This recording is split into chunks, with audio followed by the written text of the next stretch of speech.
បើគ្រាប់ទី1របស់ខាងដល់ទៅចូលបាកាឡាកូជាមករា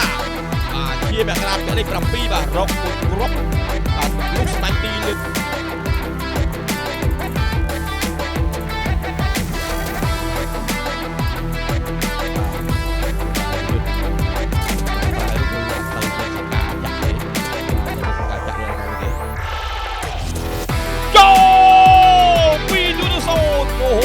តែបាល់ព្រីពីនេះ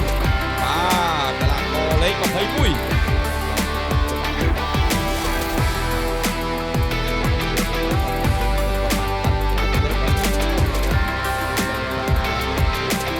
ហើយវាបោកវិញពីខាងតារ៉ូវីទូវាគ្រាប់ទី3ចូល3-0បាត់ទៅហើយបាទជាមករាបាទកីឡាករពាក់លេខ7បាទរកបាន2គ្រាប់តែឯងបាត់ទៅហើយបាទគ្រាប់ទី1និងគ្រាប់ទី3បាទជាមករាកីឡាករ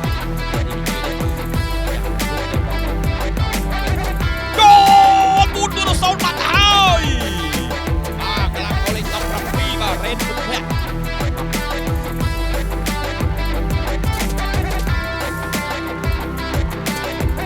រហើយពីបកទៅទៀតហើយគ្រាប់ទី5របស់តារ៉ូវីតូ